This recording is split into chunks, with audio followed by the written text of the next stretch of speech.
Joining me is former Queensland Premier and still young, Campbell Newman. Campbell, thanks for joining me tonight. David Crisafulli needs a net gain of 12 seats, which would mean a two-party preferred swing of about 6%.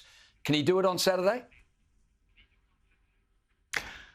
I think he can, but I've got to say I've been pretty worried in the last sort of 7 to 10 days because the polls that have come out have shown two things. One, a decline in his personal popularity, his net favourability. It's been quite marked.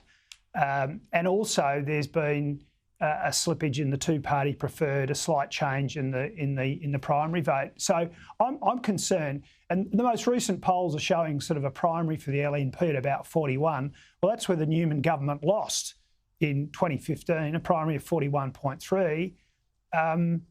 I'll give you the combined Greens and Labor Party primary vote is 43 compared to 46 again in 2015. So that gives you the two-party preferred with them ahead. But, you know, it is of concern. I think the campaign's been quite difficult for the LNP. They were treated as the lay-down misère sort of to be the next government. And as a result, I think the coverage from the media has been such that the blowtorch has been applied to the LNP. But a 10-year incompetent Labor government has pretty much got away with minimal scrutiny. Yeah, it's a very good point. The other interesting part of this election has been the way Stephen Miles has tried to make the election all about abortion. Peter Dutton reckoned that it was a ruse to distract from 9-10 years of poor governance by Labor. What have you made of that as a tactic by Stephen Miles, and what have you made of the way the LNP, David Crisafulli in particular, have responded to that or not responded?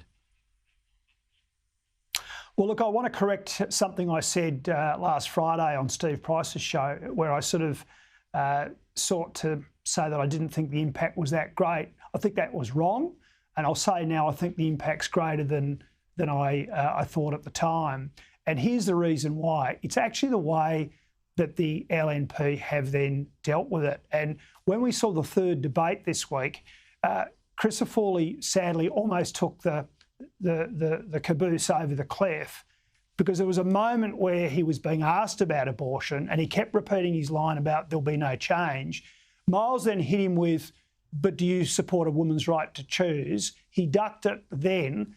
Thankfully, later in the debate, he said what he pretty much should have said a week and a half or 2 weeks ago, which was a simple yes, he does.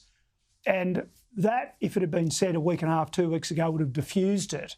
And I say to viewers this evening and you that it's not just the women looking at it who might be concerned about the issue. It's the blokes who are sitting there going, well, why isn't this guy giving me a direct, straight answer?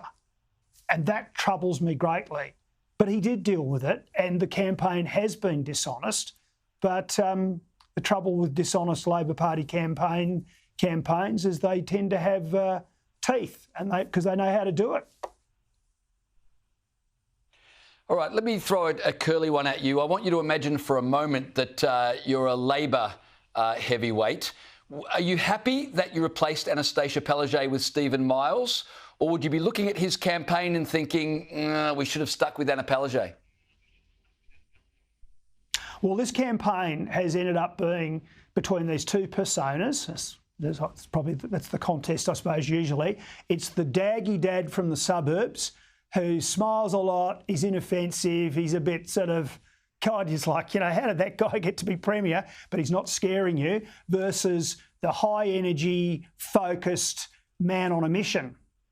And that's where that's sort of going. I think the Labor Party made the right decision because Miles, by definition, on these polls I was alluding to, has been clawing back.